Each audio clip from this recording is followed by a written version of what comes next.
यों रहीम तनहाट में मनुआ गयो बिकाय, ज्यों जल में छाया परे काया भीतर नाय। रहीम की कुछ रचनाओं में गहन दार्शनिक संदेश भी मिलते हैं। मनुष्य का जीवन माया मोह में बंधा हुआ है। भक्त कवियों की भांति रहीम ने भी कई बार यह सब बताने की कोशिश की है कि मैं सारा जीवन माया मोह में फंसा रहा, कभी भी मैंने ईश्वर भजन नहीं किया, तो अब आगे जाकर मेरी क्या स्थिति होगी। प्रस्तुत छंद में उन्होंने शरीर और मन इन दोनों को एक दूसरे से विलग करके देखने की चेष्टा की है।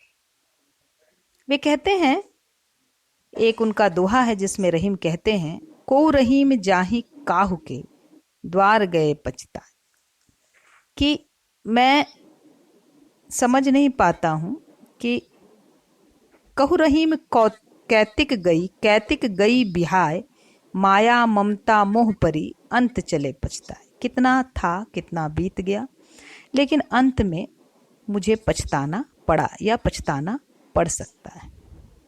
यहाँ इस छंद में रहीम कहते हैं, यों रहीम तनहाट में मनवा गयो बिका। यह दुनिया जहाँ सारी मूर्त चीजें दिखाई देती हैं, मूर्त जिन्हें हम स्पर्श कर सकते हैं, छू कर देख सकते हैं, इन मूर्त और बाहर की चकाचौंध वाली दुनिया में मैंने अपने मन को भी बेच दिया। अर्थात मैंने अपने मन को भी माया मोह के बीच फंसा दिया। लेकिन जो व्यक्ति चतुर हैं, ज्ञानी हैं, आत्मज्ञानी हैं, वे जानते हैं उनका शरीर इस सांसारिक जीवन में तो रहेगा, लेकिन उनका मन बिल्कुल स्वतंत्र रहता है, उनके नियंत्रण में रहता है। जैसे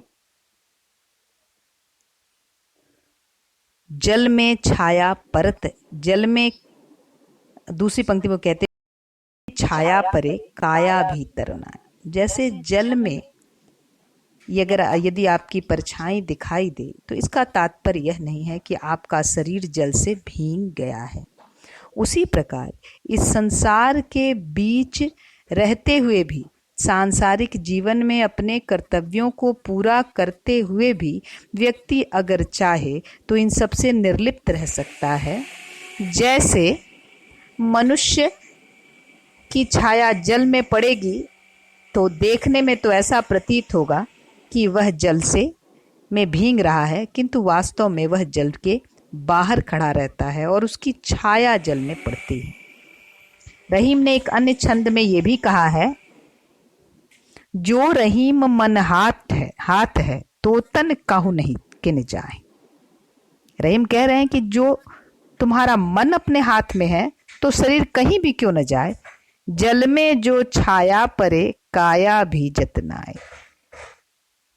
जल में जिस प्रकार छाया पड़े तो शरीर नहीं भीगता है, उसी प्रकार सांसारिक कर्तव्यों को करते हुए भी यदि तुम अपने मन को नियंत्रण में रखते हो, मन को माया मुक्त रखते हो, तो तुम्हारी मुक्ति संभव है।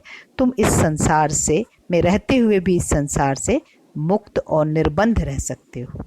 पुनः इन पंक्तियों को समझते हैं। रहीम यहाँ कहते हैं, यों रहीम तनहाट में मनुआ गयो बिकाय।